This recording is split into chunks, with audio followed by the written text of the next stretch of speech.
हरे कृष्ण। आप देख रहे हैं ज्ञानशिला। सत्संग के अवसर पे एक साधक ने श्री भाई जी से प्रश्न किया था। उसके उत्तर में जो भाई जी ने उसे बताया वही आज आपके सामने प्रस्तुत करता। प्रश्न: किस नाम का जप, ध्यान एवं पूजा आदि करें? श्री भाई जी का उत्तर उस साधक को: सत्य तत्व को भगवान कहो या ब्रह्म, जो कुछ भी कहो, आखिरकार मूल में वस्तु एक ही है। सत्य तत्व भगवान तो एक ही हैं। इस एक को पाने के लिए भिन्न भिन्न रास्ते, भिन्न भिन्न रुचियां एवं भिन्न भिन्न भावनाएं हैं। यह निश्चित बात है कि साधन में प्रारब्ध, वर्ण एवं आश्रम के अनुसार भेद होना ही है। यह सिद्धांत की बात है कि साधन की अनेकता हो सकती है, किंतु साध्य की तो एकता ही रहती है। सबको आना है तो अपनी अपनी दिशा से ही आना पड़ेगा। यह नहीं कि एक ही दिशा से सब आए। जैसे किसी को स्वराश्रम आना है, कोई बंबई से आएगा, कोई पंजाब से एवं कोई कलकत्ता से आएगा। सब एक ही मार्ग से आए, यह संभव नहीं।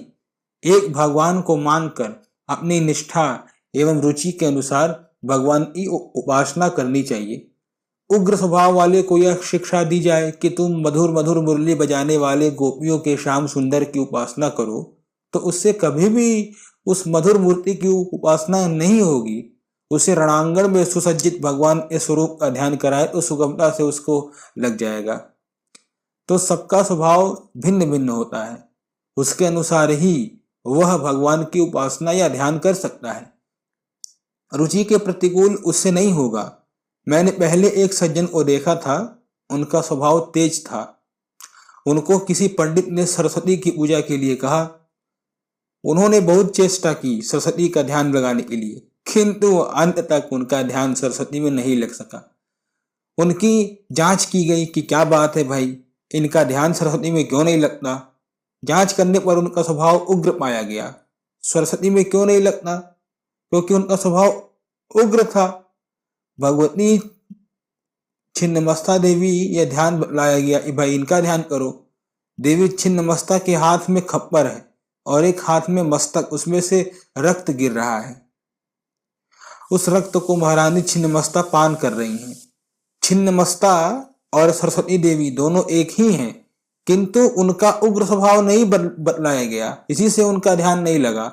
अब उनका ध्यान उनमें स्वतः बड़ी सरलता से लग गया, कोई भी कठिनाई नहीं हुई छिन्नमस्ता के ध्यान में। साधन एवं स्थिति दोनों भिन्न भिन्न हैं। चाहे विष्णु का ध्यान हो, चाहे शंकर का, चाहे राम का हो या श्याम का अथवा दुर्गा का, जिसका मन लगे, जहां जिसमें जिसको सुविधा हो, वही रूप उसके लिए सर्वोच्च एवं सर्वश्रेष्ठ है। जिस स्वरूप में स्वतः ही रुचि उत्पन्न हो जाए, उसी स्वरूप का ध्यान उसके लिए उचित है। हाँ, एक बात ध्यान में रखने की है, चाहिए अपने स्वरूप और अपने इष्ट देव में अनन्यता जरूर रहे, उसमें सर्वोच्च बुद्धि जरूर रहे। राघवेंद्र के साधक माने कि राघवेंद्र ही सर्वोपरि, यानी राम ही सर्वोपरि, सर्वाधार, सर्वसमर्थ एवं सर्वशक्तिमान भगवान है। यह समझना चाहिए कि जो लोग भगवान शंकर के उपासक हैं अथवा सूर्य, गणेश, देवी एवं धर्म के उपासक हैं, वे हमारे राघवेंद्र के ही उपासक हैं। राघवेंद्र ही उनके द्वारा पूजित जाते हैं, केवल नामों से भिन्नता है। सूर्य, शंकर, गणेश एवं धर्म आदि हमारे राघवेंद्र के ही स्वरूप हैं। इसी प्रकार उनकी फिर राघवेंद्र में ही अनंतता हो जाती है। यदि हम उनको अलग अलग स्वरूप वाले माने, उनकी तुलना करें कि मेरे इष्ट देव उनसे श्रेष्ठ हैं, तो यह अपने इष्ट देव का अपमान करना है। ऐसी धारणा गलत एवं भ्रांत है, इसे अपने हृदय से निकाल देना चाहिए। इसी प्रकार यदि हम अलग अलग माने तो भगवान भी एक नहीं रहे, उनकी भी भिन्न भिन्न सत्ता हो जाएगी। जब तक एक मानते हैं तभी तक भगवान है। अनेक की कल्पना करते ही भगवान की सत्ता अपनी दृष्टि में उठ जाएगी।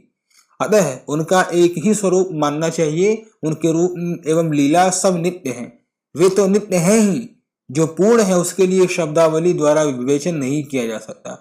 वे सबसे परे हैं। बुद्धि उनको अपने तुच्छ ज्ञान द्वारा सोचती है, किंतु वे बुद्धि से परे हैं, इसीलिए वे सोचने में नहीं आते। किंतु हम विचार करते हैं कि हमने उनको सोच लिया। इसी अज्ञान एवं अविद्या द्वारा वे हमें दुर्लभ हो रहे हैं। हम यदि भगवान को अपनी बुद्धि में लाएं, तब तो वे बुद्धिजन्य भगवान हो गए। वे बुद्धि से अप्रसूत हैं। गीता की भाषा में उनको समग्र ब्रह्म कहा गया है। वे ही कृष्ण है, वे ही शंकर हैं। लोग उनके कितने ही नाम रूप मानते हैं, किंतु वे एक के ही अनेक नाम रूप हैं। मूल तत्व तो एक ही है। यह समझने में ज्ञान होगा। जब ये बात समझ आ जाएगी, यह मानना चाहिए कि वे एक भगवान ही अनेक रूप में पूजित होते हैं। एक बार तुलसीदास जी वृंदावन गए। उन्होंने भगवान श्री कृष्ण के विग्रह के सामने कहा कि कहाँ कहो छवि आज की भले बने हो नाथ। प्रभु, आपकी आज की छवि के लिए मैं क्या कहूं, कौन से उपमा दूं। आज तो आपने विचित्र ही रूप धारण कर लिया है। यह उनकी अनन्यता का परिचायक है। अब देखिए आगे क्या कह रहे हैं। तुलसी मस्तक तब नवे जब धनुष बाण हो हाथ। नाथ, आपने बड़ा बढ़िया स्वांग रचा है, आपकी छवि मनमोहिनी है, किंतु मुझे आपने ही कह रखा था कि धनुष और बाणधारी के सामने ही मस्तक नवाया करो, इसीलिए मैं लाचार हूं।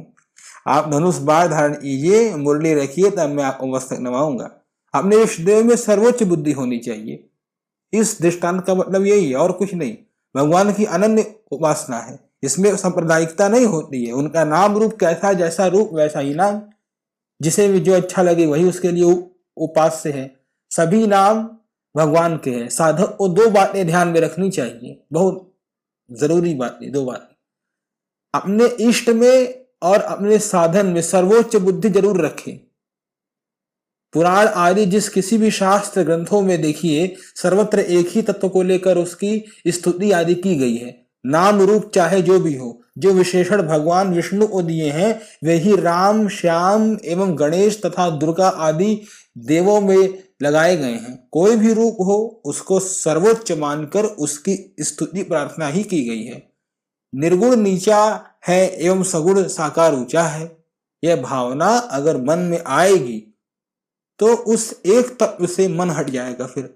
अतः साधक को चाहिए कि वह एक निष्ठा से अग्रसर होता रहे, तो फिर उस एक लक्ष्य पर वह स्वतः ही पहुंच जाएगा। श्री हरि। समाप्त।